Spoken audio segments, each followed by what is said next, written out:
네, 안녕하세요.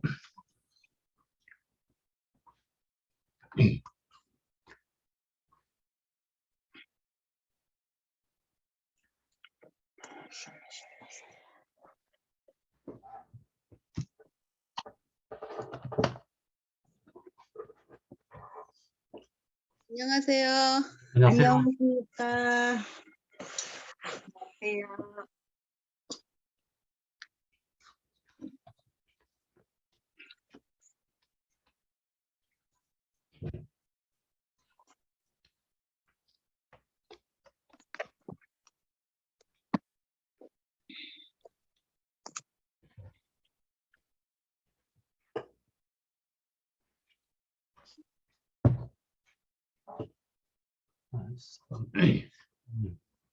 잘 들리세요?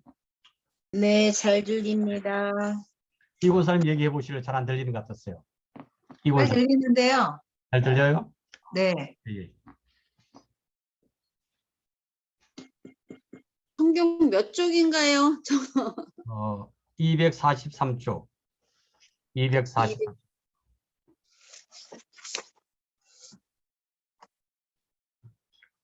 윤 권사님 안녕하세요. 예, 안녕하세요. 여러분들 안녕하세요. 네, 안녕하세요, 원사님.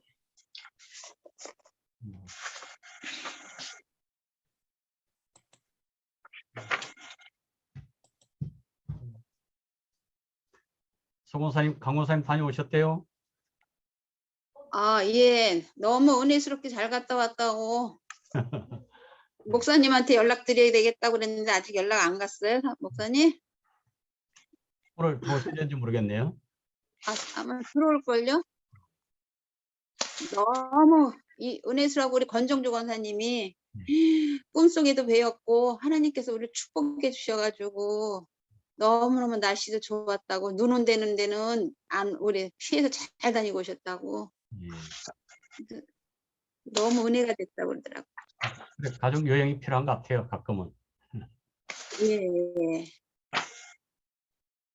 다들 코로나 끝나면 가족 여행 다녀오세요.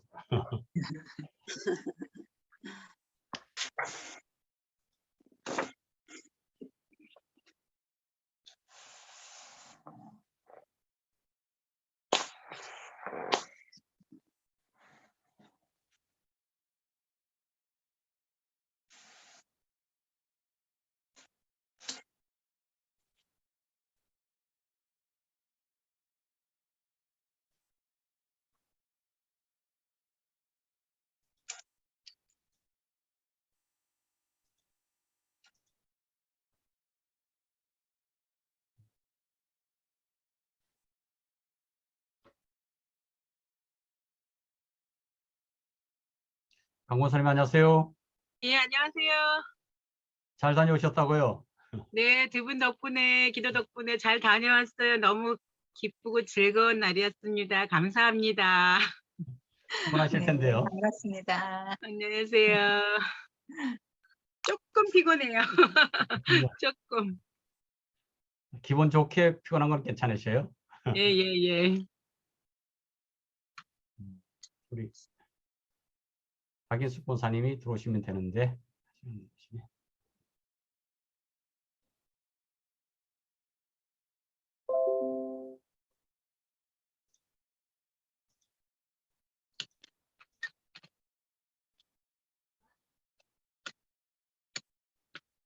안녕하세요. 다 들어오신 것 같습니다. 안녕하세요.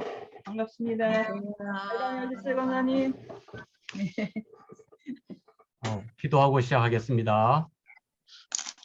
하나님 아버지, 은혜와 사랑을 감사드립니다. 저희들 늘 지켜주시고 평안케 하심을 감사드립니다. 이 시간도 저희들이 하나님의 말씀을 이제 공부하려고 합니다. 하나님의 말씀이 잘 깨달아지도록 지혜를 주시고 우리에게 은혜를 주시옵소서. 하나님의 말씀을 가까이 할 때에 하나님이 우리에게 다가오시며 우리에게 세미한 음성을 통하여 당신의 뜻을 들려준 줄로 믿습니다. 이 시간도 하나님의 뜻을 깨닫는 시간 되게 하시고 우리가 특별히 성경에 대하여 바로 알아 성경을 읽고 들을 때에 올바로 듣고 깨달을 수 있는 지혜가 생기는 시간 되게 하옵소서. 모두의 건강을 지켜주실 줄 믿으며 예수님의 이름으로 기도하옵나이다. 아멘. 네, 오늘은 243쪽을 부터 공부하시겠습니다. 이 책에서는 사사기부터 사무엘 상하까지를 사사시대로 보고 있습니다. 역사로는. 그런데 또한 대부분의 성사학자들은 사무엘 상하부터 역대 상하까지를 역사서로 이렇게 보고도 있습니다. 그런 관점이 좀 다를 뿐이지 중요한 것은 이제 열왕기 상하부터 실제적인 왕정시대가 이어진다고 하는 것 그렇게 기억하시면 되겠습니다. 그래서 243쪽 우리 그 생장점 그 부분을 이종순 고사님 읽으시겠습니다. 사사시대 마무리 열왕기 상하 시작. 자, 이제 사사시대가 막을 내립니다. 본격적인 왕정시대로 진입합니다. 그러면서 깃발 하나 흔들리네요. 다윗의 길 모델입니다. 그런데 다윗, 너는 내 마음에 합한 모델 왕이다. 이 제목 기억하시죠? 앞으로 왕정시대 모든 왕들은 바로 이 다윗 왕처럼 해야 한다. 그는 하나님을 대신해서 통치한 대리 통치자, 천자 모델이다. 다윗은 자기가 진짜 왕이라고 생각하지 않았다. 이것이 다윗의 길의 의미입니다. 보실까요? 열왕기 상하 왕들은 어떻게 하고 있는지 살짝 들여다보니 한마디로 다윗의 길로 안 가고 여로보암의 길, 아합의 길로 가는 왕들이네요. 제목으로 보아 여로보암, 아합이 주인공인 것 같죠? 자, 가보십시다. 다음 열왕기 상하에서 어떤 일이 일어날지. 244쪽입니다. 여기 보면은 다윗의 길로 안 가고 여로보암의 길, 아합의 길로 가는 왕들아 그랬습니다. 그러니까 이제 두 가지 길이 있어요. 하나는 다윗의 길이고 하나는 여로보암의 길입니다. 근데 이제 북쪽 이스라엘 사람들은 다 왕들은 여로보암의 길을 갔고 남쪽 유다의 왕들 중에는 다윗의 길을 간 사람도 있고 여로보암의 길을 간 사람도 있다. 이렇게 보시면 되겠죠. 그래서 성경은 곧 예수님이 말씀하신 두 가지의 길로 사람이 나누어집니다. 넓은 길로 가는 사람이 있고 좁은 길로 가는 사람이 있고 넓은 길로 가는 사람은 여로보암의 길이고 좁은 길로 가는 사람은 다윗의 길이다. 이렇게 이해를 하시면 되겠습니다. 거기 열왕기 상하 무대 지도가 나오는데 거기 먼저 보면은 역사적인 그 책으로서 창세기가 있고 창세기에는 욥기가 속해진다 그랬죠. 그 다음에 출애굽기에는 레위기가 포함되어지고 민수기 안에는 신명기가 들어있고 그 다음에 여호수아 사사기 사사시대에 룻기서가 있고요. 그 다음에 사무엘 상하에 시편이 포함되어져 있습니다. 그리고 이제 오늘 우리가 공부하는 열왕기 상하에는 솔로몬 왕이 이 시대의 사람이기 때문에 그가 기록한 전도서, 잠언, 아가서가 여기에 포함되어지겠습니다. 그리고 그 예언서가 이제 여기에 12권이 포함되어지는데 여기는 지금 5권만 표현되어져 있습니다. 근데 이제 보면은 더 많은 책들이 이제 포함되어지는 것을 이제 보게 되겠습니다. 여기 들어가기 전에 역사표를 좀 먼저 보고 들어가도록 하겠습니다. 이 화면이 잘 보이는지 모르겠습니다. 글자가 보이세요? 네. 여기 보면은 왼쪽은 남쪽 유다의 남쪽 유다의 왕들이고, 오른쪽은 이제 그 북쪽 이스라엘 왕들입니다. 우리가 잘 아는 대로 그 사울, 다윗, 솔로몬을 이어서 로보암이 왕이 되어졌을 때에 북쪽 이스라엘과 남쪽 유다로 나뉘어졌죠. 그런데 이 남쪽 유다는 유다 지파와 베냐민 두 지파로 이루어지고, 이쪽 북쪽 이스라엘은 10지파로 이루어져 있습니다. 그래서 남쪽 유다의 대표 지파는 유다고, 북쪽 이스라엘 지파의 대표 지파는 에브라임 지파가 되어진다 하는 것을 여러분들이 기억했으면 좋겠습니다. 이 남쪽 유다는 다윗 왕으로부터 이 마지막 그 시드기야 왕까지, 매달 20번 잘 안 보입니다만은 20번 시드기야 왕까지 20대 왕이 한 다윗의 왕조를 이루고 있죠. 그래서 이 다윗의 왕조는 유다의 왕조이고, 그 다음에 다윗의 왕조가 되어서 메시아가 오시는 길을 이제 이어가게 되는 거죠. 그런데 북쪽 이스라엘은 여로보암이 이제 그 첫 번째 왕이 되어졌습니다만은 계속해서 이 반란이 일어납니다. 그러니까 여러분들이 여기 보시면은 여로보암 1세가 있고, 그 다음에 이 바하사가 있습니다. 그래서 이제 여로보암이 1대 왕조고, 바하사가 2대 왕조.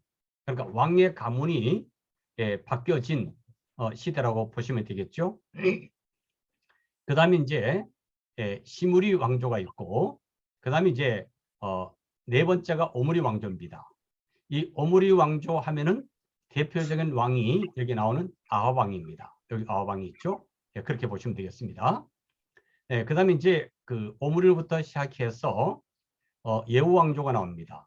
이제 예후 왕조가 이 5번째 왕조가 되어지고, 그 다음에 이제 이 이스라엘이 이제 우리가 잘 아는 대로 기원전 722년 이 호세아 왕을 마지막으로 해서 아수르에게 망하잖아요.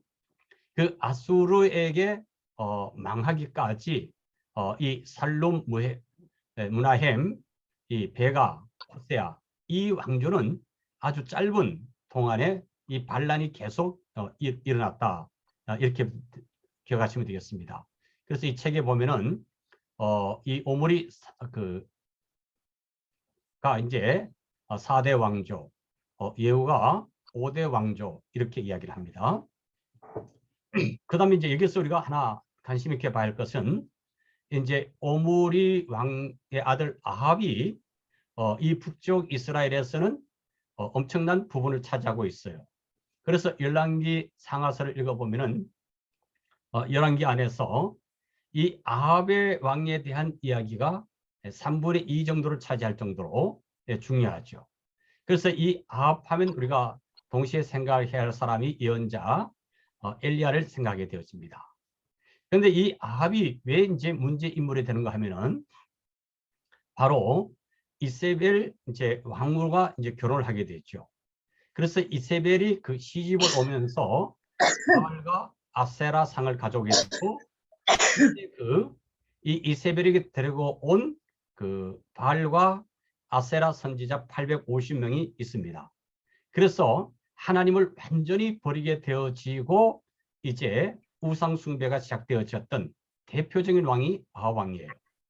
그런데 이 아합 왕이 이제 이 남쪽의 왕, 이 여호사밧하고 가까이 지냅니다.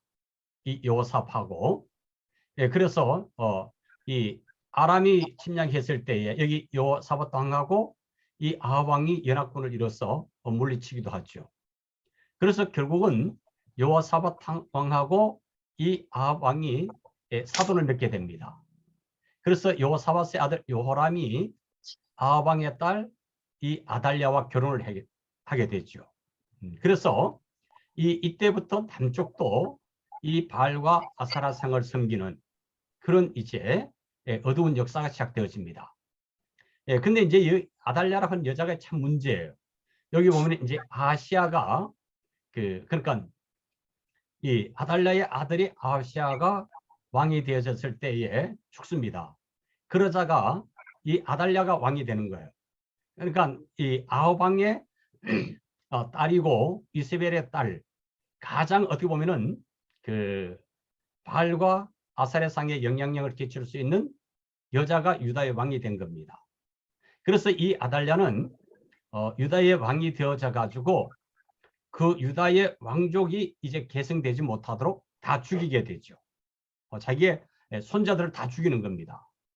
근데 용케 살아난 사람이 누구예요? 그 아하시아의 신하가 요아스를 숨기죠. 핏덩어리를. 그래서 6년 동안 지키게 했다가 이 요아스가 어려서 왕이 되어져 가지고 이 구원의 역사를 다윗의 왕가를 계속 이어가게 되어지는 그런 것이 이제 바로 하나님의 섭리였다, 이렇게 보시면 되겠습니다. 그래서 이제 이 내용들을 우리가 쭉 읽을 텐데 이걸 먼저 여러분들이 머리에 담으시면 되겠습니다. 그래서 그 북쪽 이스라엘은 여로보암 왕조, 바사 왕조, 이 바사 왕조라든지 시므리 왕조는 별로 중요시 여겨지지 않아요. 이 오므리 왕조와 예후 왕조가 북쪽 이스라엘에서는 가장 중요한 그 왕조였다, 이렇게 우리가 선 이해를 가지고 오늘 말씀으로 들어가도록 하겠습니다. 자, 먼저 밑에 7 열왕기 상하 읽기, 이 부분에 제가 먼저 읽을게요. 한번 소리를 내서 따라해 보세요.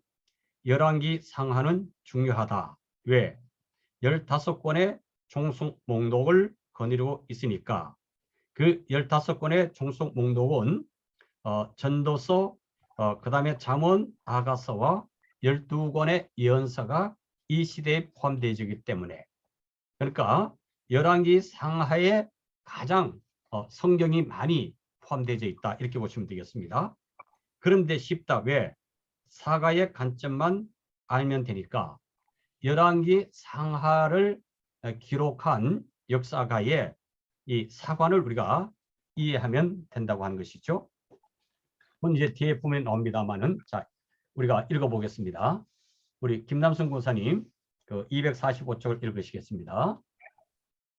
무슨 말인지 잘 모르실 수 있지만 일단 다운로드만 받으세요. 그리고 다음을 읽어보세요. 정복해야 할 열왕기 상하 실마리가 풀릴 거예요.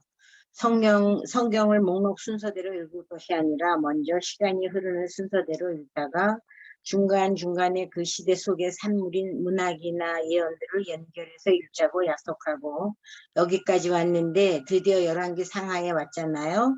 창출, 민수, 삼왕에서 열왕기입니다. 이 책이 성경 중에서 가장 많은 종속 목록을 건지고 있다고 이미 서론에서 말씀드렸어요.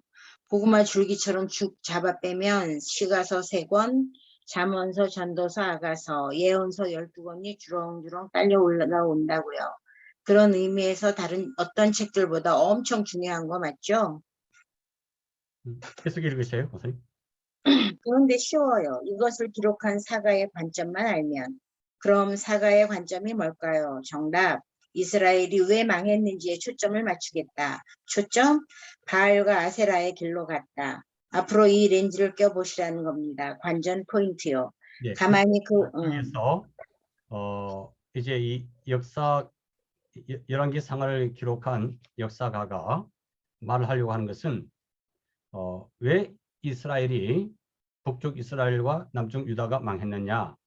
그것은 그들의 왕은 하나님이신데 그들이 다시 그들의 왕으로 바알과 아세라를 선택했다고 하는 것입니다.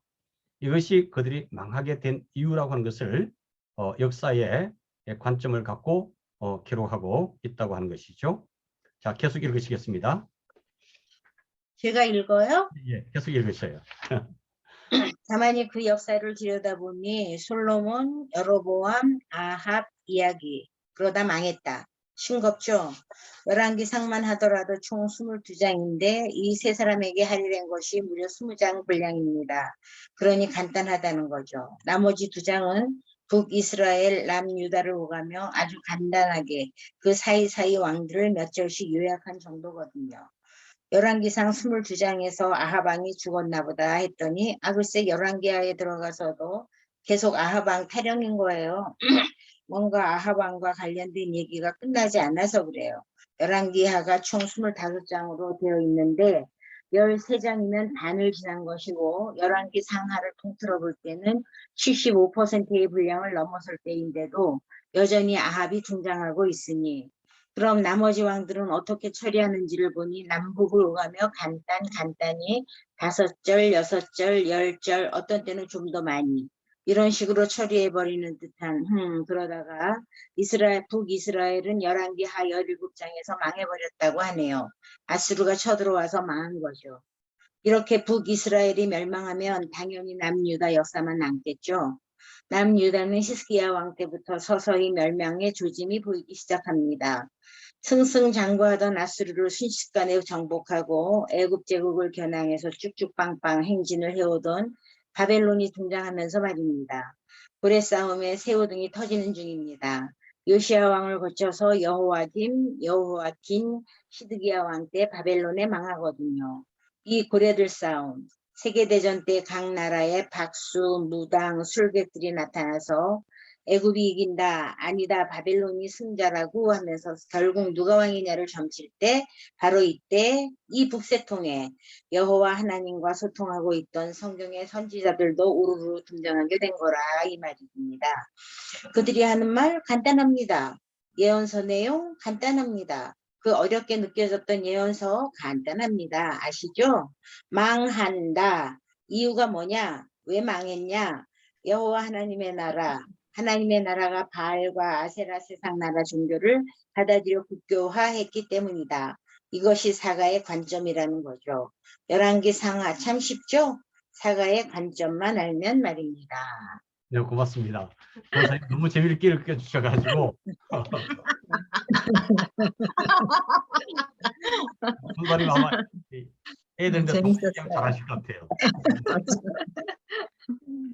자, 너무 재밌게 해주셔가지고 다 빠져들어가지고 되신 것 같아요. 자, 그렇죠? 감사합니다.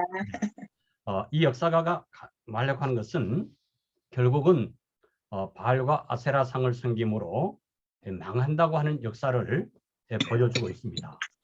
그래서 우리가 열왕기 상하를 보면은 희망적인 그 메시지가 보이지 않는 그런 어두운 왕들의 역사라고 할 수가 있어요. 특히 북쪽 이스라엘은 그 모든 왕들이 악한 왕들이었고 남쪽에는 간혹 선한 그 왕들이 있었습니다만은 그래도 중요한 것은 뭡니까? 이처럼 바알과 아사레상을 섬기는 으로 북쪽 이스라엘 망하고 남쪽도 망하지만은 하나님은 항상 남은 자를 두신다고 하는 것을 우리가 기억해야 돼요. 이제 우리가 뒷부분에서 읽겠습니다만은 엘리야는 아왕 시대에 엘리야 선지자가 많은 괴로움을 당하잖아요. 그럴 때 하나님께 대해서 이문을 제기합니다. 어찌하여 나만 이렇게 어려움을 겪어야 합니까? 그랬더니 하나님께서 바알에게 절하지 않는 70인을 남겨두셨다고. 그러니까 드러나지 않는 하나님의 사람들로 인해서 구속의 역사도 계속되고 있다는 것을 여러분들이 기억하시면 되겠습니다. 그 245쪽 파란 부분 안에 보면은 솔로몬 왕에 대해서 11장, 여로보암 왕에 대해서 3장, 그 다음 아합 왕에 대해서는 이제 22장이나 이렇게 기록하고 있어요. 제가 앞에서 잠깐 역사를 말씀드렸지만은 이 아합이 이세벨과 결혼함으로 그들이 가졌던 이 바알과 아세라가 북쪽 이스라엘의 공식적인 국가의 신이라고 보면 돼요. 그래서 이것을 엄청나게 잘못된 것이라고 하는 것을 드러내기 위해서 20장에 가까운 성경을 이렇게 분량을 이렇게 이야기하고 있는 거죠. 그래서 이런 그 역사를 우리가 기억하면서 계속 읽어가도록 하겠습니다. 247쪽 우리 윤영식 권사님 읽어주시겠습니다.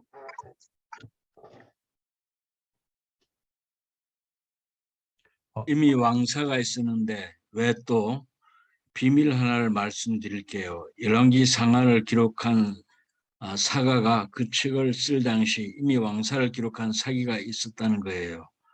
있는데 또 써? 네, 그랬어요. 열왕기 상하 저자는 그 사료들을 참고 자료로 썼다는 사실. 그 사료가 바로 이스라엘 왕 역대지략, 유다 왕 역대지략이라고 불리는 사기입니다. 그걸 책상 옆에 놔두고 들춰보며 열왕기 상하라는 또 다른 사기를 쓴 거라 이 말입니다. 왜 또 썼을까? 이미 있는데 마음에 안 든 거죠. 그 책들은 자기는 다른 관점으로 새로 쓰고 싶다는 겁니다. 그 관점이 뭔데? 그러게요. 그 관점 이유를 찾아내면 열왕기 상하가 보인다는 거죠. 사가의 관점만 알면 되니까 이 말입니다. 정답. 이스라엘이 왜 망했는지 쓰고 싶다. 이거였어요. 망한 이유? 바알과 아세라의 길을 갔기 때문이라는 겁니다. 장본인 아합. 북이스라엘의 여로보암 2세 같은 왕은 41년 동안이나 치리할 만큼 전성기를 이루었던 왕임에도 불구하고 단 7줄로 그의 사적을 정리해버리면서 아합은 왜 사가의 관점입니다. 자, 이렇게 대충 열왕기 상하에 입문하셨습니다. 그 정도만 밑그림을 그려놓고 조금씩 자세히 그려볼게요. 그러면서 이 역사에 붙어있는 예언서들도 야금야금 먹어봅시다. 해외여행에서 생전 처음 맛있는 음식을 먹게 될 때처럼 즐거울 거예요. 새로울 거예요. 그러려면 일단 왕들의 기록을 말 그대로 열왕식으로 순서를 따라 종열식으로 읽어야 한다는 종래의 습관은 버리셔야 합니다. 새 덩어리로 요약한다는 사실. 그러면 끝입니다. 성경이 그렇게 하고 있습니다. 우리가 이스라엘의 광야 생활을 나올 때도 큰 흐름 몇 가지만 살펴본 것처럼 여기서도 그렇게 하자는 말이죠. 그럼 어떻게 하면 될까요? 앞에서 간단히 해본 스케치를 말로 한번 정리해 볼 테니 다시 한번 따라해 보세요. 열왕기 상하는 중요하다. 왜? 15건의 종속 목록을 거느리고 있으니까. 그런데 쉽다. 왜? 사가의 관점만 알면 되니까. 사가의 관점 그게 뭔데? 솔로몬 이야기, 남북이 갈라진 이야기, 아합 왕 이야기. 그러다가 북이스라엘은 아수르에게 망하고 남유다는 130여 년 더 흐르다가 바벨론에게 망한 이야기. 네, 고맙습니다. 이제 우리가 여기서 열왕기 상하를 기록한 그 사가의 그 이제 관점은 우리가 알았습니다. 그것은 바로 이스라엘이 왜 망했는가? 그것은 바알과 아세라를 하나님으로 대체했기 때문에 망했다고 하는 것이죠. 이것은 이스라엘의 역사만 그런 것이 아니라 인류 역사도 그렇다고 볼 수가 있습니다. 자, 근데 여기 이제 보면은 이 열왕기 상하가 기록되기 이전에 다른 역사서가 있었다. 이것은 바로 우리가 성경에 읽다가 보면은 이스라엘 역대 지략의 그 다음 이야기는 기록되지 않았다. 이런 내용들이 나오죠. 그게 이제 다른 책이고, 또 이것과 달리 야셀이라는 책이 또 있습니다. 야셀이라는 책이 있고, 그리고 그 장로 유전이라고 해서 이스라엘 역사를 또 야사처럼 해석한 책도 있어요. 그 이제 미드라시에 포함되어지는데 여러 책이 있습니다. 근데 이제 모든 이 이스라엘의 역사에 관한 책 가운데 가장 이렇게 하나님을 왕으로 섬겨야 된다 하는 것을 관점을 갖고 기록한 것이 우리가 갖고 있는 이 열왕기 상하라고 하는 것을 기억하시면 되겠어요. 그러면 이제 우리가 이것에 이어서는 공부를 하지 않게 될 것 같아요. 이 책에서는 곧바로 이제 역대 상하가 나오잖아요. 그럼 역대 상하는 뭐냐? 이렇게 우리가 질문할 때 여러분들이 이미 갖고 있는 지식대로 역대 상하는 북쪽 이스라엘의 관점에서 쓴 게 아니고 남쪽 유다의 관점에서 기록한 거예요. 그러니까 이 남쪽의 역사는 다윗 왕조잖아요. 그러니까 다윗 왕조에 대해서 역사가가 쓸 때는 어째 긍정적으로 쓰겠습니까? 부정적으로 쓰겠습니까? 이게 긍정적으로 쓰게 되는 거예요. 그래서 남쪽에는 많은 훌륭한 선한 왕들이 나옵니다. 북쪽은 선한 왕이 한 명도 없어요. 그러나 남쪽에는 선한 왕들이 나오고 그들의 그 생활이 역사가 신앙적 감동을 주기도 한다. 그렇게 이해를 해 두시면 되겠습니다. 자, 그 다음 넘어갈게요. 밑에 한번 그 도표를 한번 보시기 바랍니다. 이 도표를 이렇게 참 잘 정리를 했는데 이제 그 북이스라엘과 남쪽 유다가 솔로몬 왕이 죽으면서 이제 둘로 나뉘어지죠. 북쪽은 요람 왕이고 남쪽은 르호보암 왕이 되어집니다. 그래서 이제 뒷부분에 읽겠습니다만은 왜 이렇게 솔로몬 왕 이후에 나라가 둘로 나뉘어졌느냐 하는 것은 전에도 말씀을 드렸지만은 성전 건축과 왕궁 건축에 많은 세금을 거뒀고 사람들을 부역시키므로 그들이 곤란을 겪어서 거기에 대한 불만으로 이제 갈라지게 됩니다. 그때 이제 여로보암은 실제 그 솔몬 왕의 신하였죠. 신하였는데 이 성전 건축과 이 왕궁을 짓는 데 있어서 책임자 역할을 했습니다. 그러니까 백성들의 어려움을 잘 알고 있었던 것이죠. 그래서 여로보암이 르호보암에게 반기를 들었을 때에 사람들이 글로 몰려서 이 북쪽 이스라엘이 이루어지고 남쪽은 이제 르호보암 유다 왕국이 이루어지게 된 것입니다. 어떻게 보면 이렇게 불행한 이 나뉘어짐이지만은 근데 하나님의 역사는 이런 것을 통해서 계속되어졌다고 하는 것을 우리가 볼 수가 있어요. 자, 그다음에 이제 그 보면은 북쪽 이스라엘 윗부분에 보면은 이 아왕에 대한 이야기가 엄청 길게 나오죠. 그리고 이제 열왕기하 17장에서 북쪽 이스라엘이 아수르에게 망하죠. 이게 이제 기원전 722년이 되겠습니다. 그리고 이제 거기서 끊어진 다음에 남쪽은 보면은 요사밧이 나오고 그다음에 요람이 나옵니다. 요람이 그 북쪽 이스라엘에서 그 여로보암 2세가 나오죠. 호세아, 아모스, 요나가 나옵니다. 앞에서 읽었습니다만은 여로보암 2세는 41년 동안 통치했고 이때의 북쪽이 경제적으로 가장 발전을 했습니다. 그리고 국력이 가장 튼튼했을 거예요. 그런데 이 여로보암 2세 때 북쪽 이스라엘이 경제적 부흥을 이루었는데 왜 이렇게 호세아와 아모스와 요나 같은 선지자가 등장했을까 하는 건데요. 우리가 잘 아는 대로 호세아는 사랑의 예언자죠. 그 사랑의 외침은 다른 것이 아닙니다. 하나님께로 돌아와야 산다고 하는 것을 그 주제로 외쳤고 아모스는 우리가 잘 아는 대로 정의의 예언자죠. 정의의 예언자. 그러니까 여로보암 2세 때 경제적으로 가장 발전하니까 어떤 현상이 나타났습니까? 이 빈부의 격차가 심해진 거죠.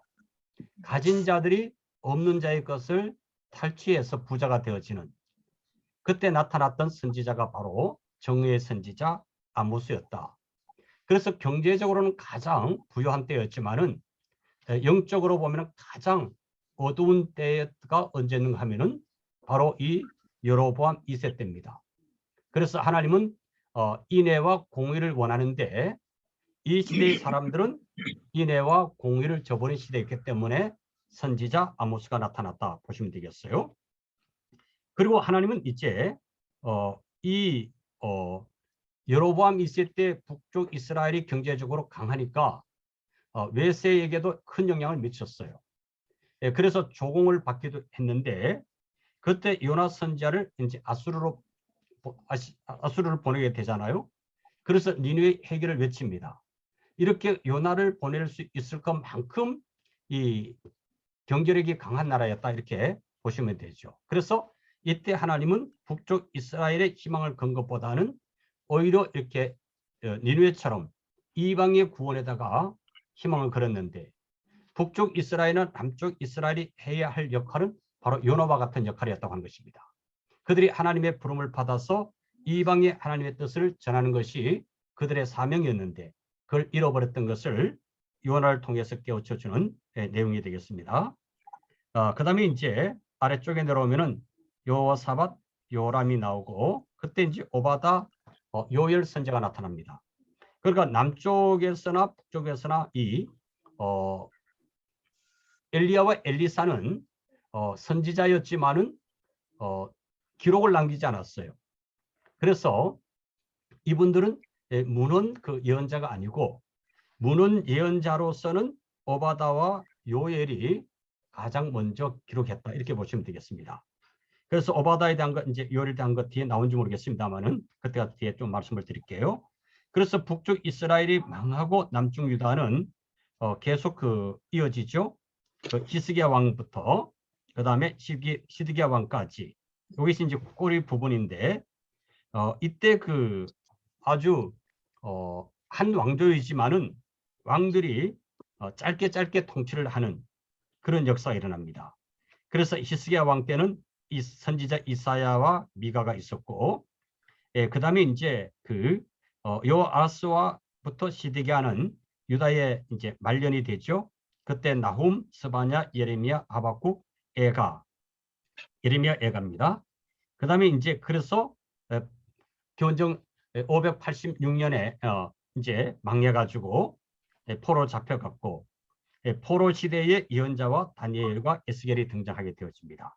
그 다음에 이제 포로 이후 시대는 이제 뒤에서 보도록 하겠습니다. 그래서 여러분들이 이 도표를 잘 기억해 두시면 성경을 읽는 데 큰 도움이 되라고 생각합니다. 자, 249쪽 이제 읽겠습니다. 우리 강예순 우리 권사님 읽으시겠습니다. 249쪽 강예순 권사님 읽어주세요. 물고기랑 비슷한 것 같지 않으세요? 그래서 열왕기상하 물고기 그림이라고 이름을 붙였어요. 머리, 몸통, 꼬리로 구분을 해봤고요. 물고기 먹는 요리법이에요. 지금까지 열왕기를 대략 설명해 드린 것을 염두에 두고 이 도표를 여러분 머릿속 열왕기 파일에 저장해 보십시오. 그리고 나서 이 안에 시가서 3권, 예언서 12권도 들어있는 거야. 이렇게 생각하시면 맛있을 거예요. 머리 부분 솔로몬 왕 때 잠언, 전도서, 아가서가 발행되고요. 그 다음 몸통 부분에서 오바댜, 요엘, 호세아, 아모스, 요나가, 꼬리 부분에서는 이사야, 미가, 나홈, 스바냐, 예레미야, 하박국, 예레미야, 에가가 나타나요. 물고기 그림을 보시면 한눈에 보이죠? 솔로몬 왕 때 발행된 3권 시가서이고 나머지는 예언서예요. 열왕기상하 물고기 그림이 품고 있는 종속 목록들입니다. 이제 열왕기상하 물고기 머리, 몸통, 꼬리를 어떻게 먹어야 잘 먹는 건지 궁금하시죠? 무조건 먹으면 안 돼요. 뭐가 뭔지 알고 드셔야 합니다. 아직은 무슨 말인지 잘 모르실 거예요. 다만 솔로몬 이야기와 남북이 갈라지는 이야기, 아합 이야기, 말하는 이야기, 망하는 이야기 이렇게 세 덩어리가 되어 있다는 것만 대강 알고 계셔도 됩니다. 자, 다시 힘을 모아서 조금 더 자세히 도전. 자, 열왕기상하 물고기 머리, 몸통, 꼬리를 먹어봅시다. 무조건 먹는 게 아니라 부분 연구해서 한 입에 쏙쏙. 네, 고맙습니다. 이제 그 머리 부분 솔로몬과 남북 분열 그 부분인데요. 거기 먼저 이 솔로몬의 통치가 나옵니다. 그 우리 솔로몬의 통치 부분을 박인숙 권사님 읽으시겠습니다. 머리 부분은 솔로몬의 통치로 시작됩니다. 왕위 계승, 투쟁, 내각, 구성, 성전 건축과 공원, 솔로몬의 영화 그리고 세태의 역사로 부입을 요리하세요. 솔로몬은 처음에는 하나님께 순종했어요. 그러나 정략 결혼으로 맞아들인 수천의 왕비와 궁녀들이 가져온 우상을 겸하여 섬기면서 타락합니다. 취임 후 제4년에 성전 건축을 시작하여 7년 만에 완성합니다. 그 이후 약 13년 동안 자신의 궁궐을 짓고요. 솔로몬도 다윗처럼 40년을 통치하는데 그 중에 약 24년을 성전과 궁궐 짓는 데 소요합니다. 그렇다면 이제 마지막 약 16년 동안은 여호와의 말씀대로 순종하며 백성을 다스렸어야 했는데 그만 배교를 하네요. 다윗의 길로 가다가 배교한 거죠. 열왕기상은 이와 같이 첫 왕 솔로몬의 이야기입니다. 솔로몬은 참 하나님의 은혜를 입어서 왕이 되었지만은 결국 그 성전 건축 7년과 궁궐 13년, 또 20년 동안 건축을 하면서 백성들의 원한을 샀던 점이 없지 않아 있습니다. 그의 업적 중에 하나는 성전 건축인데 이 성전 건축을 통해서 또 하나님의 뜻을 따라야 했음에도 불구하고 이방인들과 정략 결론을 함으로 인해서 그 하나님의 성전에까지 또 왕궁에까지 우상을 숭배하는 신전이 만들어질 정도로 그렇게 타락했음을 우리가 보게 되어집니다. 그 다음에 남북 분열, 여로보암의 길을 우리 이종순 고사님 읽으시겠습니다. 그런데 솔로몬의 아들 르호보암 때 그만 왕국이 분열됩니다. 왕사의 중대한 터닝 포인트입니다. 남북이 갈라진 것조차 모르시는 분들이 사실 많으실 것입니다. 또 르호보암과 여로보암이 각각 두 왕국의 왕이 되는데 둘이 형제라고 생각하는 분들도 계시는데 그렇지 않습니다. 보암 하니까 그래 보이는 것일 뿐이죠. 르호보암은 솔로몬의 아들이니까 다윗의 혈통이고요. 여로보암은 솔로몬의 부하로 반역을 한 것이죠. 열왕기 역사 중간중간에 어느 왕이 이러쿵저러쿵 하는 여러 이야기들은 다 몰라도 괜찮을 수 있습니다. 그러나 솔로몬 이후 남북으로 분열되는 사건은 매우 중요한 분기점입니다. 꼭 기억하셔야 합니다. 솔로몬의 아들 르호보암이 왕이 되는 순간 남북이 갈라졌기 때문에 우리는 일반적으로 르호보암의 잘못으로 남북이 갈라졌다고 생각합니다. 그런데 이 분열의 원인은 사실 솔로몬에게 있었다는 사실을 놓쳐서는 안 됩니다. 건축에 매달린 솔로몬이 백성들에게서 세금을 거두고 부역을 하게 한 것이 문제였어요. 그래서 솔로몬 말기에는 노역에 시달리던 백성들이 정권에 반감을 가지게 되었고요. 바로 이때 노역 담당 장관이었던 여로보암은 역성혁명을 일으킬 수 있는 기회를 놓치지 않습니다. 반란의 기미를 눈치챈 솔로몬은 여로보암을 애굽으로 추방시킵니다. 결국 아버지 솔로몬이 물려준 정치적 반감을 아는 채 르호보암 정권이 출범한 것입니다. 사실 르호보암의 할아버지 다윗 왕도 12지파 모두의 인정을 받게 된 것 쉽지 않았습니다. 사울 왕의 공격을 받다가 먼저 유다 지파만의 왕으로 등극했고 7년 반이 지났을 때야 비로소 나머지 지파들이 인정해줬다고 했잖아요. 다윗 왕의 출범 때부터 이미 두 그룹이 있었기 때문에 언제든지 갈라설 수 있는 위험 요소가 있었습니다. 다윗 왕 말기 때도 이 반정부 세력 때문에 고생했던 사실을 이미 우리가 공부했습니다. 급기야 그 다음 솔로몬에 오니까 처음부터 그 세력이 고개를 든 거죠. 이 정황을 르호보암이 파악했어야 했는데 지혜롭지 못했습니다. 그가 물려받은 정치 생리를 잃지 못한 채 개혁파 그룹의 정략을 채택해버립니다. 결국 자기가 속해 있는 유다와 베냐민만 건졌어요. 10지파를 놓쳐버립니다. 본래 두 덩어리가 억지로 붙어 있었는데 망치로 탁 내리친 셈입니다. 분열되는 과정에서 다행히 전쟁은 없었습니다. 이때부터 북쪽 10지파는 북이스라엘이라 불립니다. 그런데 분열과 동시에 여로보암은 엄청난 이슈를 떠안게 됩니다. 성전 문제입니다. 예루살렘이 가지고 있는 영적인 기득권, 정통성이 여로보암에게는 스트레스였습니다. 그는 다윗 왕조 르호보암 계열이 정통인 것을 모를 리 없습니다. 무엇보다 10지파 백성들이 하나님을 섬기러 예루살렘 성전으로 가고 싶어 할 텐데 이것이 관건이었습니다. 얼마 전까지만 해도 그들의 손으로 피땀 흘려 솔로몬 성전을 세웠습니다. 여로보암이 성전 건축 노동부 고위 인사였으니 말입니다. 완공된 지 얼마 되지 않은 이때 얼마나 새 성전에서 예배드리고 싶겠습니까? 솔로몬 성전을 향한 그리움은 말로 다 할 수 없었을 것입니다. 여로보암은 급기야 묘수를 냅니다. 금송아지 제단을 만들어내자는 고안입니다. 이는 너희를 애굽에서 인도하여 올린 너희의 신이라고 하면서 북쪽의 국경지인 단에 하나, 남유다 국경지인 베델의 제단을 세웠습니다. 예루살렘처럼 성지로 만든 겁니다. 또 산당을 지어 레위 자손이 아닌 보통 사람을 제사장으로 삼아 운영했습니다. 유다 절기와 비슷하게 절기를 만들어 유사 종교 체제를 창시합니다. 하드웨어, 소프트웨어, 안팎으로 애를 쓴 거죠. 바로 이것이 열왕기에서 북이스라엘의 제약을 말할 때 언제나 등장하게 되는 그 유명한 느밧의 아들 여로보암의 죄입니다. 느밧의 아들 여로보암의 죄라는 말은 그 이후 북이스라엘 왕국의 영적 특징을 말하는 매우 유명한 관용어가 되어버렸습니다. 그래서 여로보암 이후의 왕들은 이 여로보암의 죄에서 떠나지 않고 여로보암의 길로 갔다고 표현되고 있답니다.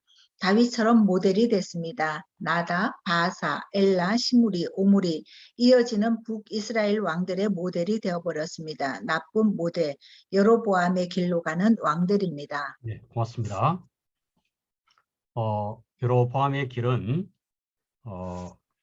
이 솔로몬이 이제 성전과 왕궁을 짓는데 원성을 샀던 백성들로 인해서 이제 왕이 되어지고, 그래서 왕이 되어졌을 때에 가장 큰 문제는 뭐 국방이나 종교적 경제적인 문제가 아니라 종교적인 문제였습니다.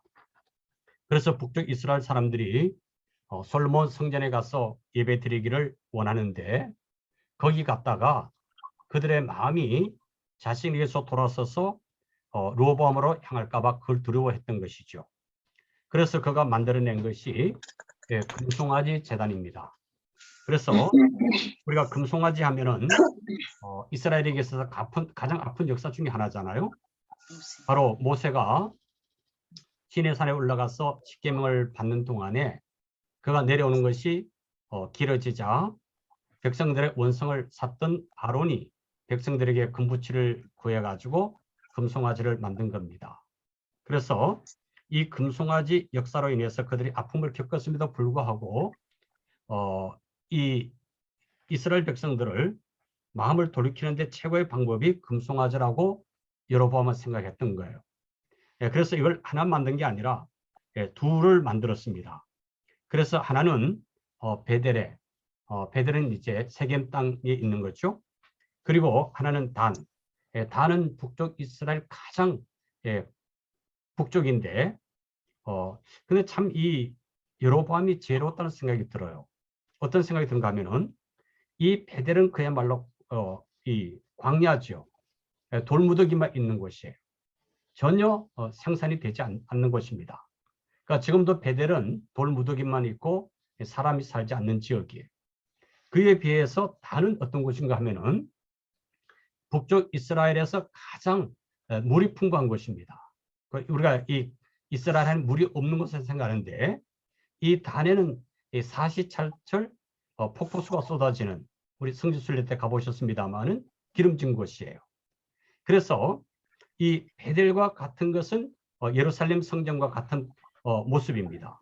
그래서 이 예루살렘의 그 광야 같은 데 가서 성전을 예배했던 사람들의 마음을 돌이키기 위해서 베델에 세웠고, 그리고 이들의 관심은 뭔가 하면은 생산의 신이죠. 그래서 이 북쪽 그 단에다 세움으로 정말 이렇게 기름지고 농사가 잘 되도록 물을 풍부하게 해주시는 분은 하나님이 아니라 이 금송아지라고 하는 것을 있죠. 각인시키기 위해서.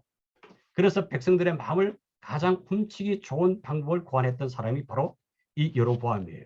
그래서 여로보암은 굉장히 지혜로웠다 이렇게 볼 수가 있습니다. 그러나 문제는 뭡니까? 이 여로보암이 하나님 그 백성들에게서 하나님의 마음을 훔치고 그들에게 우상을 집어넣었다고 하는 것, 이것이 가장 큰 문제였고요. 그다음에 앞에서 살펴봤습니다만 그 251쪽 마지막에 백성들이 왜 이렇게 그 르호보암을 배반하고 그다음 이제 그 여로보암을 쫓아갔을까 하는 건 지난번에도 한번 말씀을 드렸습니다만은 이 르호보암이 왕이 되었을 때에 백성들이 요구가 있습니다. 그 요구가 뭔가 하면은 우리에게 이제 아버지 솔로몬처럼 세금을 많이 거두지 말고 그 다음에 부역을 많이 지키지 말아 주십시오. 이렇게 제안을 했을 때에 이 르호보암이 두 부류의 사람들에게 물어보죠. 하나는 아버지 때부터 신하였던 나이 많은 사람들인데 어떻게 하면 좋겠느냐 그랬더니 백성들의 요구를 들어주라 그럽니다. 근데 젊은 사람들 여기에서는 뭐 이렇게 그 개혁파라고 그랬습니다만 개혁파는 아니고 젊은 사람들이 물었더니 그 백성들의 요구를 들어주지 말고 더 많은 세금을 물리고 더 부역을 시켜야 된다 이렇게 말합니다. 그때 르호보암이 바로 젊은 사람들의 말을 들으므로 백성들의 원성을 쌓고 결국은 이들이 여로보암으로 마음이 돌아가서 나라가 분단되어지는 결과를 초래했습니다. 이런 그 아픈 역사를 보면서 이 성경을 통해서 많은 사람들이 어떤 통치력에 대한 지혜도 배울 수 있을 것이다라는 생각이 듭니다. 그래서 이제 이렇게 나누어지면서 이제 성경에는 다윗의 길과 여로보암의 길이 있습니다. 다윗의 길은 선한 길이고 여로보암의 길은 죄의 길이라고 한 것을 이제 관용어처럼 쓰게 되어졌다 하는 것을 여기까지 우리가 살펴봤습니다. 그다음에 이제 그 네모 안에 있는 거 우리 김남순 권사님 또 읽으시겠습니다. 세미한 음성의 콘텐츠, 이제 몸통 부분으로 들어갑니다. 몸통 부분은 아합과 한 덩어리라고 생각하라 그랬죠. 그런데 이것이 한눈에 탁 보이는 경혈이 있답니다. 엘리야가 아합과 싸우다 탈진하고 그 후 시내산에서 사투하는 기도를 하다가 들었던 세미한 음성의 콘텐츠입니다. 사투하는 기도는 질문이었습니다. 왜 아합은 안 망하는 거죠? 이슈가 아합의 멸망입니다. 아합은 바알 아세라 정부였거든요. 어렵지 않으시죠? 그때 하나님께서 여러 징조 후에 세미한 음성으로 대답하십니다. 그 콘텐츠가 뭘까요? 기름 부어라, 예언을 선포하라 였습니다. 어떻게 아합 가문이 멸망할 것인지에 대한 기밀 문서, 예언 콘텐츠입니다. 예언 1. 아람의 하사엘을 만나 기름을 부어라. 그가 왕이 될 거라는 표지로. 그가 시리아의 왕이 되면 아합을 진면할 것이다. 예언 2. 예후 이 사람에게도 기름을 부어라. 그가 아합 가문 오므라 왕조를 멸망시키고 아합을 이어 이스라엘의 왕이 될 것이다. 예언 3. 엘리사에게 기름을 부어라. 엘리야 너의 후임이다. 그래도 아합의 씨가 남아있으면 그가 진멸할 것이다. 아합 가문 오므리 왕조 멸망 엑스파일. 엘리야가 야성을 갖고 사투하는 기도 속에 받아낸 멸망 예언 콘텐츠였습니다. 아합 망한다. 바알 아세라 망한다. 이 내용입니다.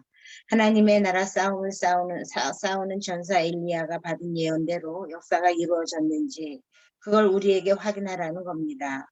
이 몸통 부분에서 그것을 읽으면 되는 거고요. 열왕기상 15장 아합 역대왕 13장 엘리사가 죽을 때까지의 풀스토리가 바로 그것입니다. 결국 열왕기 상하는 한마디로 세미한 음성의 콘텐츠 이야기라고 해도 과언이 아닐 만큼 바알 정부가 망하는 이야기입니다. 이스라엘은 왜 망했는지를 쓰고 싶었던 사가의 관점. 처음에 했던 그 얘기입니다. 그 얘기가 DNA입니다.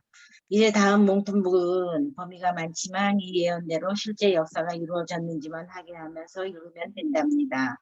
또 그 사이사이에 예언서 오바댜, 요엘, 호세아, 아모스, 요나를 끼워 읽으면 끝.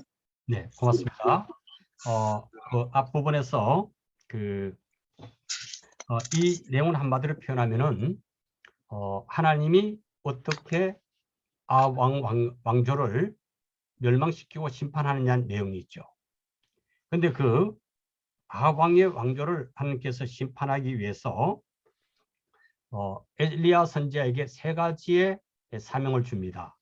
하나는 아람왕 수리아 하사엘에게 기름을 부어가지고 그 이방 나라지만은 그가 왕이 되게 하라는 것입니다. 그래서 하사엘을 통해서 이제 그 아합 왕을 심판하시고, 그 다음에 이제 이 오므리의 왕, 그 아합 왕가가 멸망하면은 예후의 왕조가 시작되도록 예후를 왕으로 준비를 시키는 겁니다.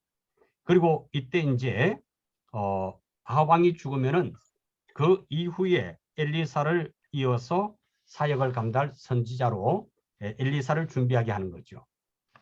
그러니까 이걸 보면은 엘리야를 통해서 하나님이 아합 왕가를 멸망시키고 새로운 왕조를 세우기 위해서 철저한 준비를 미리 시켰음을 우리가 보게 되었습니다.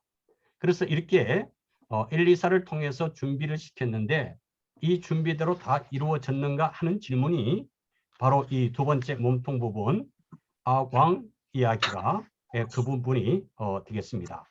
그 부분을 우리 좀 더 읽도록 하겠습니다. 우리 윤영식 권사님 255쪽을 읽어주시기 바랍니다. 아합 왕 엘리사 중심의 왕사, 북이스라엘의 오므리 왕조와 예후 왕조, 위 범위를 보세요. 열왕기상 15장에서 열왕기하 15장 12절, 엄청 많은 분량입니다. 23장이 넘어요. 이 부위의 주인공이 바로 아합, 엘리야, 엘리사입니다. 확인되시죠? 몸통 부분. 그러다 보니 북이스라엘 중심으로 사기가 세질 수밖에요. 아합 왕이 북이스라엘 왕이기 때문이죠. 이제 그와 함께 등장하는 하나님 나라 전투사들 엘리야, 엘리사를 엮을 줄 알기만 하면 됩니다. 엘리야는 오므리 왕조 아합과 등장하고 엘리사는 그 다음 예후 왕조 때 등장합니다. 왕조를 친다면 오므리 왕조를 어떻게 예후 왕조가 무너뜨리느냐입니다. 위의 소제목은 그것을 말해줍니다. 첫째, 오므리 왕조 아합의 역사, 엘리야, 엘리사의 사역. 말이 오므리 왕조이지 그저 아합 왕의 역사구나 생각하는 거 이제 어렵지 않으시죠? 아합 왕은 오므리 왕조를 시작한 오므리의 아들입니다. 분열 왕국은 초대 이스라엘 왕인 여로보암, 그의 아들 나답을 지나서 바하사, 엘라로 이어집니다. 그런데 시므리라는 부하가 반역을 해서 엘라를 살해합니다. 그러자 역시 엘라 왕의 부하였던 오므리가 시므리를 제거하고 왕이 됩니다. 이것이 오므리 왕조의 시작입니다. 이런 과정을 거쳐 왕이 된 오므리는 아주 탄탄한 왕조로 자리를 잡습니다. 이 오므리 아들이 아합 왕입니다. 왜 아합은 새 모델인가? 아버지 오므리 때까지만 해도 여로보암의 길을 따랐는데 아합 왕부터는 여로보암의 길로는 설명할 수 없다네요. 자기 길을 새로 만들었다는 거죠. 새 모델입니다. 아합의 길. 그 얘기를 하느라 세워라 내오라 길어지느라 열왕기상을 7장이나 차지하고 앉아있는 겁니다. 그와 연결되어 있는 그 밖의 왕들은 왔다 갔다 하며 그 사이사이에 조금씩 끼워져 배경 그림처럼 있을 뿐입니다. 주인공은 아합. 하나님 나라 백성들이 분열되지 않았더라면 우리도 성경 읽기가 좀 수월할 텐데 안타깝게도 갈라진 남북을 오가며 이렇게 성경을 읽어야 하네요. 예를 들면 이스라엘 왕 아무개 몇 년 때 유다 아무개가 예루살렘에서 왕이 되니라. 또는 유다 왕 아무개가 몇 년에 아무개의 아들 아무개가 사마리아에서 이스라엘 왕이 되어 몇 년을 치리하니라. 이런 구절로 열왕기 상하의 스토리가 조인트되어 있으니 그래도 끄떡하지 말아야 합니다. 쉽습니다. 다만 아합 왕 얘기구나 하면 된다는 거예요. 네, 고맙습니다. 여기 이제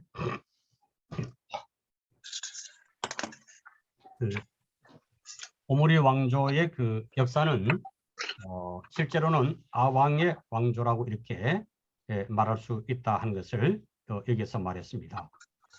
그래서 앞에서도 말씀드렸습니다만은 이 열왕기 상하에서 이 아왕에 대해서 이렇게 긴 페이지를 이렇게 분량을 배당하는 것은 이 아왕으로 인해 가지고 이스라엘의 바알과 아세라상을 섬기는 그 불신앙이 정착되었기 때문입니다.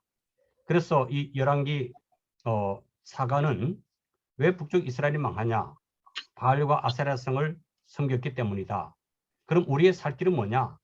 이것을 극복하고 하나님께로 돌아와야 된다고 하는 것을 긍정적으로 강하게 메시지를 주고 있는 것이 이 열왕기 상하의 내용이 되겠습니다. 그 아랫부분 그 아왕 하면 떠오르는 여자 이세벨, 우리 강모사님 읽으실까요? 예. 아합 왕 하면 떠오르는 여자 이세벨. 이 여자는 페니키아 사람입니다. 두로와 시돈이라는 갈릴리 북서쪽 지중해 연안 나라의 사람이죠. 이 이세벨은 지독한 바알 숭배자였습니다. 그녀가 섬기던 바알은 바알 멜칸트라는 신인대 두로의 바알 신 이름입니다. 나라들은 달라도 모든 나라에 자기들의 바알이 편만합니다. 가나안 종교 기억나시죠? 이세벨의 북이스라엘 왕 아합에서 시집을 오게 된 것은 아합의 아버지 오므리가 베니게 페니키아와 동맹을 맺고 무역하는 것이 계기가 되어서입니다. 다른 나라에 섞이면 안 되는데, 결혼으로 섞이면 안 되는데 이것이 관점. 공부할 때 나왔던 얘기였죠. 결국 그 일이 일어난 겁니다. 시집 올 때 바알 선지자 450명, 아세라 선지자 400명을 참모진으로 스카우트해 왔으니 계획적이었던 게 분명합니다. 이쯤 와서 이스라엘의 왕 아합을 보니 자기가 하나님의 나라의 대리 통치자여야 한다는 사실은 꿈도 못 꿀 남의 이야기가 되어버렸네요. 네. 여기서 이제 아합 왕으로 인해서 이스라엘이 가장 불행하게 되어지는데 그 불행하게 되어진 계기는 바로 그의 아버지 오므리가 어떤 이 경제적인 욕심 때문에 두로와 시돈, 이거는 바로 여기 말하고 있는 대로 페니케지요. 이걸 이제 우리가 신약에서는 수로보니게 여인의 이야기가 바로 이 두로와 시돈이고, 예수님도 실제로 두로와 시돈을 다녀오기도 했습니다. 근데 이 두로와 시돈은 작은 나라입니다. 근데도 이 바다 무역을 해서 돈이 풍부했던 나라예요. 그러니까 오므리가 그 경제를 보고서 이제 이세벨과 아합을 결혼시켰다, 이렇게 보시면 되겠습니다. 그래서 그냥 이세벨이 시집만 오고 서로 동맹을 맺어가지고 경제적 도움만 받았으면 되는데, 문제는 바로 이 이세벨이 시집을 오면서 바알 선지자 450명과 그 아세라 선지자 400명을 데려와서 이게 바로 문제가 되어졌던 것을 이제 우리가 보게 되어집니다. 오늘 여기까지 할 텐데 여기 다른 거 다 잊어버려도 괜찮으셔요. 그럼 뭐만 기억하신다면 아합 왕만 기억하시고, 아합이 이세벨과 결혼함으로 바알과 아세라 성을 섬김으로 북쪽 이스라엘이 완전히 하나님을 떠난 겁니다. 그래서 이 하나님을 완전히 떠난 이스라엘 백성을 다시 돌아오게 하기 위해서 사랑의 선지자 호세아를 나중에 보내시고 아모스를 세우지만은 결국 어떡합니까? 돌아오지 않습니다. 이게 이제 바로 호세아와 고멜의 결혼관을 통해서 고멜이 결국 돌아오지 않는 이 북쪽 이스라엘의 모습을 보여주고 있는 거예요. 그래서 우리가 이 하나님을 떠나서 우상숭배에 빠지면 하나님께 돌아오기가 얼마나 힘든가를 우리에게 깨우쳐 줍니다. 이런 가운데서 이방이었던 우리가 정말 하나님을 믿고 하나님의 백성이 된 걸 생각하면 얼마나 큰 은혜인지 모르죠. 그래서 이 북쪽 이스라엘을 통해서는 구원의 역사가 계속될 수 없었고, 남쪽 유다를 통해서 구원의 역사는 계속되어졌고, 그 구원의 역사를 이어가는데 동참된 사람들이 우리들이다 하는 것을 잊지 않으시면 되겠습니다. 이 내용을 길게 공부하셨는데 그 앞에서 말씀드렸던 그 그림, 이 고기 모양, 그걸 여러분들이 좀 이렇게 머리에 담으시고 마음에 담아 놓으시면은 성경을 읽을 때 도움이 됩니다. 그러니까 이제 우리가 예언서를 읽을 때 이제 예를 들어 보면은 이제 호세아라서든지 아모스서를 읽을 때에 그 예언서의 배경이 바로 열왕기 상하다고 하는 것을 기억하시면 됩니다. 그래서 열왕기 상하의 내용을 알아야 우리가 예언서를 이해를 할 수가 있어요. 그리고 또 열왕기 상하를 읽을 때는 그 예언서를 같이 읽어야 그 당시에 하나님의 메시지가 무언가를 우리가 찾아낼 수가 있습니다. 그래서 이런 것을 여러분들이 아시고 앞으로 성경을 읽고 공부하는 데 큰 도움이 되시기를 바라겠습니다. 오늘 좀 내용이 어렵기도 하고 쉽기도 하면 또 재밌기도 하지만 또 딱딱하기도 한 그런 내용이었습니다. 요즘 우리나라도 역사 교육을 강조합니다만은 역사는 참 꼭 중요한데 좀 따분한 면이 있어요. 그래도 재밌게 여러분들 공부하셨으면 좋겠습니다. 혹 질문이 있을까요? 처음에 보여주셨던 그 파일을 좀 카톡으로 좀 올려주실 수 있나요? 예, 고맙습니다. 예. 또 다른 질문 있을까요? 없으시면 오늘 사모님이 기도하고 마치겠습니다. 하나님 감사합니다. 저희들에게 이스라엘의 지나간 역사들을 통해서 우리가 하나님의 뜻이 무엇인가를 깨닫게 하심을 감사합니다. 아멘. 아버지, 이스라엘 백성들이 정말 하나님을 떠났을 때에 그들이 망한다고 하는 것을 하나님께서 가르쳐 주셨던 것처럼 오늘 우리의 삶 속에서도 우리가 하나님 없이 살아가게 되면은 우리도 결국은 망할 수밖에 없다는 사실을 깨닫고 하나님 저희가 하나님을 알게 하시며 또 하나님과 더불어 동행할 수 있는 귀한 삶을 허락하신 것 감사드리며 오늘 또 주님과 함께 노래하고 춤추며 기뻐하며 즐거워하며 살아갈 수 있는 저희 삶이 되게 인도하여 주시옵소서. 아멘. 오늘 하루를 주님께 의탁하며 예수님의 이름으로 기도합니다. 아멘. 아멘. 고맙습니다. 수고들 하셨습니다. 감사합니다. 감사합니다. 감사합니다. 고맙습니다.